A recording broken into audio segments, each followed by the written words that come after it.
देख रहे हैं इंडिया दैनिक न्यूज। मैं संजय कौशिक। आज हमारे साथ एक बहुत ही चर्चित चेहरा मौजूद है। तस्वीरों में आप देख भी पा रहे हैं, हाईली एजुकेटेड है और अभी राजनीति में भी कदम रखा है, यानी कि बातचीत कर लेते हैं। राजनीतिक करियर की, राजनीतिक सफर की, राजनीतिक यात्रा की शुरुआत कर चुकी है। जी बिल्कुल सही सुना आपने।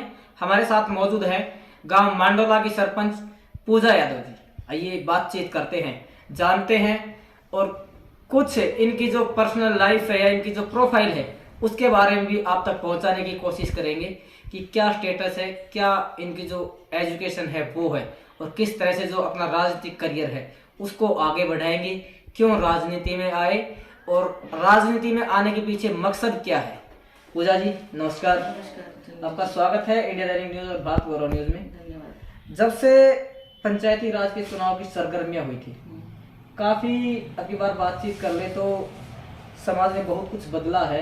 लगभग 50% जो फीमेल कैंडिडेट्स हैं वो चुन करके आई। तो क्या कहेंगे, समाज का नज़रिया बदल रहा है? जी बिल्कुल, समाज का नज़रिया बदल रहा है और सरकार की जो पहल है कि 50% लेडीज़ को उन्होंने इस बार आरक्षण दिया, ये बहुत सही किया है। क्योंकि अभी भी कहीं ना कहीं हमारी सोसाइटी थोड़ी मेल डोमिनेटिंग है। पॉलिटिक्स को आदमियों से जोड़ते हैं, खास करके पंचायतों को, कि लेडीज पंचायतें नहीं संभाल सकती। तो इस चीज में, इस सोच में कहीं बदलाव आएगा और ये बदलाव अभी जरूरी भी है। जो लेडीज आज हमारी राष्ट्रपति भी एक लेडीज है, तो जो लेडीज हमारे मतलब देश को रिप्रेजेंट कर सकती है, तो पंचायतें तो बहुत छोटे लेवल के नीचे मतलब शुरुआती सरकारें जिसे हम कह सकते हैं, तो वो है। तो बहुत अच्छा है सरकार का फैसला है और इसकी मैं बिल्कुल तारीफ करूँ। अच्छा, अभी बातचीत कर लेते हैं। बीजेपी सरकार ने एक नारा दिया था जी, बेटी बचाओ बेटी पढ़ाओ। क्या आपको लगता है कि सरकार के उस नारे का थोड़ा बहुत इम्पैक्ट लोगों की जो आइडियोलॉजी है उस पर पड़ा है? जी बिल्कुल, मेरे को ऐसा लगता है कि इस नारे का इम्पैक्ट पड़ा है हमारी सोसाइटी पे। और ठीक है, क्योंकि देखो जी, बेटी बचाओ बेटी पढ़ाओ सिर्फ नारा देने से कुछ नहीं होता, ये हमें हमारी सोच में लाना पड़ेगा। और आज हमारी बेटियां जो हैं आज मतलब लड़कों से कंधे से कंधा मिला के चल रही। कहीं ना कहीं एजुकेशन फील्ड में, कोई भी फील्ड लगा लो आप, गेम्स में, एथलीट्स में, हर जगह बेटियां आगे बढ़ रही हैं। तो बेटियां एक तरीके जो पहले की सोसाइटी में जो ऑर्थोडॉक्स सोच थी कि बोझ होती हैं, तो वो तो काफ़ी हद तक अब चेंज हो चुका है। थोड़ा सा जो बचा हुआ है रूरल एरिया में अभी बचा हुआ है, तो उसमें बदलाव की जरूरत है, जिसके लिए इस तरीके से जो बेटी बचाओ बेटी पढ़ाओ ये सब जो चल रहे हैं, ये सब चीज़ें जरूरी हैं। पूजा जी क्या क्वालिफिकेशन है आपकी? जी मैं पोस्ट ग्रेजुएट हूँ। पोस्ट ग्रेजुएट है। शुरू से एक बार बताइए कैसे पढ़ाई की शुरुआत की और राजनीति में आने के लिए किस तरह से सोचा आपकी राजनीति में आए? मैं born and brought up Delhi से हूँ। गांव मेरा यहीं हरियाणा में नांगल के पास पाल गांव से हूँ। तो मेरी सीबीएसई से 10th-12th करके मैंने डीयू से ग्रेजुएशन अपनी कंप्लीट की। ग्रेजुएशन के बाद मैंने पोस्ट ग्रेजुएशन सोशियोलॉजी में की। कारण यही था कि मुझे अपनी सोसाइटी, जो मेरे आसपास जो समाज, जिस समाज में मैं रह रही हूँ, उसमें क्या चलता है, कैसे वो समाज चलता है, क्या बदलाव आए हैं पहले से अब तक, उन चीज़ों में मुझे शुरू से बहुत इंटरेस्ट था। तो इसी वजह से मेरा कारण था कि मैंने एमए सोशियोलॉजी से की। ठीक है, और अभी फर्दर मैं नेट जेआरएफ के लिए प्रिपेयर कर रही हूँ, ताकि मैं पीएचडी में अपना इसी सब्जेक्ट से कर चुकूँ। तो सोसाइटी में जिस समाज में हम रह रहे हैं, एटलीस्ट मेरा ये मानना है कि उसके बारे में हमें पता होना चाहिए कि हम ये हमारी जड़ें कहाँ हैं, कहाँ से हमने शुरुआत की थी और तब से अब तक समाज में क्या क्या बदलाव हुए उसके। और वो राजनीति में मेरा इंटरेस्ट यही चीज़ है कि समाज में बहुत सारी चीज़ें, देखो जी, आज ऑन पेपर कुछ होता है लेकिन ग्राउंड लेवल पे जब हम जाके देखते हैं तो बहुत सारी चीज़ें होती है जो वैसे नहीं होती जैसे दिखाई जाते हैं पेपरों में। तो वही चीज़ थी कि, और गांव की राजनीति ऐसी है जो बिल्कुल आप जड़ से, जिसे कहते हैं बिल्कुल धरातल से आप उसको बहुत पास से हम देख सकते हैं। तो इसलिए मेरा यही कारण था कि मैं इसमें पंचायती राज में चुनाव लड़े और आज मैं आऊँ। अच्छा, सोशियोलॉजी से आपने कहा है कि डिग्री की है। अगर बात कर लो तो मैं सोशियोलॉजी एक बहुत अच्छा सब्जेक्ट है।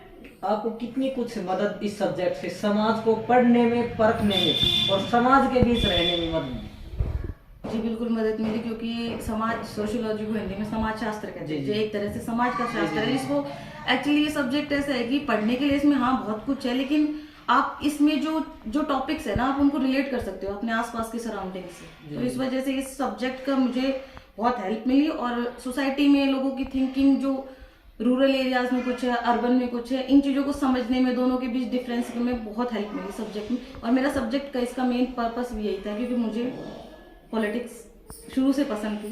कहते हैं कि आजकल की पॉलिटिक्स थोड़ा सा अच्छा मुद्दा वो नहीं है, बट मेरे को पॉलिटिक्स का ये शुरू से था।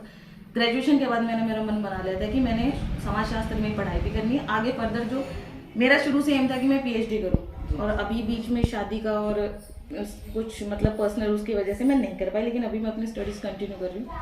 2023 में नेट जेआरएफ देके मैं पीएचडी के लिए फर्दर। अच्छा, अभी आपने गांव मांडोला से सरपंच का चुनाव जीता है जी। आने वाले समय में जो राजनीतिक यात्रा है वो किस तरह से बढ़ेगी, क्या सोचा है पॉलिटिकल करियर के बारे में?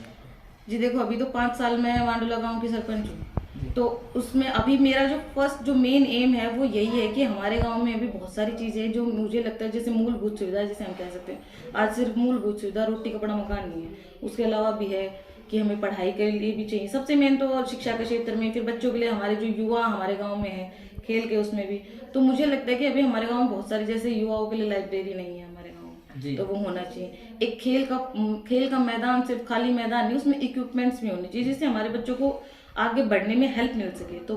तो मेरे गांव में, मैं पहले तो अपने गांव से शुरुआत करना चाहती हूँ कि मतलब मेरे गांव में वो जो मूलभूत सुविधा है जो शहरों के बच्चे ले रहे हैं ना, वो हमें गांव में मिले। या लाइब्रेरी के लिए बच्चों को महेंद्रगढ़ आना पड़ता है, वो बच्चा वहाँ से 20-25 किलोमीटर चल के आएगा और वापस जाएगा, उसका कितना टाइम वेस्ट होगा। वही सुविधा अगर उसको गाँव में मिल जाएगी तो उसका टाइम बचेगा।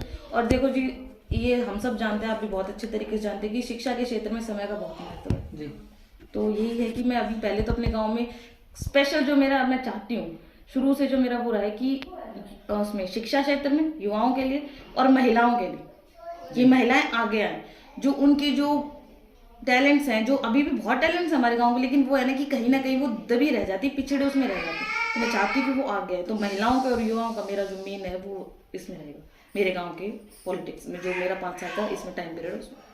पंचायती राज के चुनाव के दौरान जिन डिग्निटरीज ने जो भी चुनाव लड़ा है उन्होंने अपनी गांव की जनता से बहुत से वादे किए थे और जनता को भी आशा और विश्वास था कि जिन प्रतिनिधियों को आप चुनने जा रहे हैं, जैसे आपने बात की अभी भी लाइब्रेरी की, तो शायद विरले ही कोई सरपंच रहा होगा जिन्होंने अनाउंसमेंट नहीं की कि गाँव में ही लाइब्रेरी होगी। लेकिन सरकार के द्वारा अभी जिस तरह से जो पॉलिसीज लेकर आई है सरकार, मुझे नहीं लगता है कि जो भी अनाउंसमेंट या पब्लिक से जो भी प्रोमिसेस पब्लिक डिग्निटरीज के द्वारा किए गए थे वो खरे उतर पाएंगे या फिर उनको पूरा कर पाएंगे। जी देखो, अभी तो मैं कह दूं कि हाँ मैं तो कर दूंगी, ये तो समय बताएगा 5 साल, लेकिन ये मेरा मेन मोटो था लाइब्रेरी और जो ये प्लेग्राउंड जी।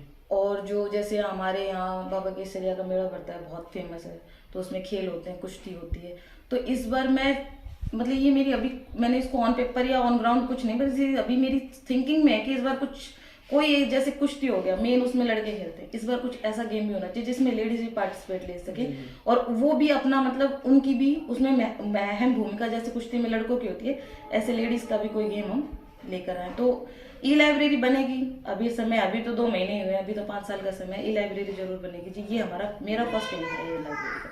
अच्छा, भी बात कर लेते हैं पॉलिटिकल सिस्टम में जिस तरह से एक विशेष मुद्दा और विशेष बात चर्चा का विषय बनी हुई है कि भाई राइट टू रिकॉल की बात कर ले तो हम एक तरीके से जो सरपंच है उन पर तो इम्प्लीमेंट सरकार ने करने का काम किया है, लेकिन वहीं बात कर ले हमें लोकसभा या विधानसभा की, तो क्या आपको नहीं लगता कि इसकी टेस्टिंग या फिर इसका जो अप्लाईमेंट है वो सबसे पहले लोकसभा या जो विधानसभा के जो डिग्निटरीज हैं उन पर किया जाना चाहिए? जी बिल्कुल, ये मेरी आप पहले की भी जो भी मैंने इंटरव्यू या बाइट्स दी उसमें आप देख सकते हैं कि मैंने शुरू से यही कहा है कि हमें राइट टू रिकॉल से कोई दिक्कत नहीं है जी।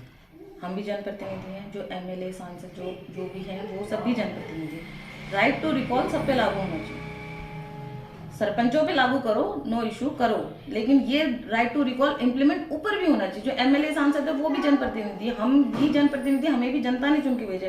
बेशक वो एक गांव की जनता है, आपको बस एक जिले की जनता ने, वो दैट डजंट मैटर। हमें ये राइट टू रिकॉल लागू अगर होता है तो सब पर होना चाहिए। चलिए अभी बातचीत कर लेते हैं। सरकार एक तरफ लगातार प्रदेश भर में सरकार का विरोध किया जा रहा है। आज महेंद्रगढ़ में भी मुख्यमंत्री जी का पुतला फूका गया, सतनाली में पंचायत मंत्री का पुतला फूका गया जी। वहीं जो देवेंद्र बबली जी हैं उनके द्वारा आज मधुर मिलन समारोह का आयोजन किया गया था। हालांकि एक अलग बात है कि किसी भी सरपंच ने वहां पर शिरकत नहीं की, विशेष करके मैं महेंद्रगढ़ ब्लॉक के सरपंचों के बारे में बात कर लूँ तो इसमें एक सबसे अहम सवाल ये भी उठता है कि जिस जनता ने आपको चुनने का कार्य किया था या फिर जो जनता ये सपने देख रही थी हम पब्लिक प्रतिनिधियों को चुनेंगे और गांव के विकास कार्य होंगे, एक तरफ सरपंचों की जो एसोसिएशन है महेंद्रगढ़ के जो प्रदेश के सरपंच है उन्होंने सरकार को अल्टीमेटम दे दिया कि हम भी नहीं झुकेंगे, दूसरी तरफ झुकने के मूड में सरकार भी नहीं है, तो इसका खामियाजा कहीं ना कहीं जनता को भुगतना पड़ रहा है। जी, ये अभी हमने इसी वजह से हमारा आंदोलन शुरू से जोर पे रखा है कि जितना जल्दी हमारी मांगे पूरी हो जाएंगी, गांव में विकास कार्य शुरू हो जाएंगे। तो इसमें सरकार को जी देखो, अभी उनको ऐसा लग रहा है कि सिर्फ क्या फर्क पड़ रहा है, 60 सरपंच एक ब्लॉक में बैठे हैं, 60 एक में बैठे हैं, लेकिन इन सरपंचों के पीछे इनका गाँव भी है। अगर हम शांतिपूर्ण तरीके से ये कर रहे हैं, अपना प्रदर्शन कर रहे हैं कि हम लॉ एंड ऑर्डर को ना तो हमने अपने हाथ में लिया है, ना हमने इस प्रकार का कुछ ऐसा किया है कि जो बाकी जो प्रदेश की जो शहर की जनता है उसके किसी भी काम में रुकावट है। लेकिन अगर सरकार नहीं मानती है तो देखो जी, हमारे पीछे गांव है, हम भी जनप्रतिनिधि, हमें भी गांव ने चुन के भेजा है। हमारा गांव, जब गांव में विकास कार्य नहीं होंगे तो काम में अगर बाधित होगा तो उसका खामियाजा कहीं ना कहीं गांव के लोगों को भुगतना पड़ेगा।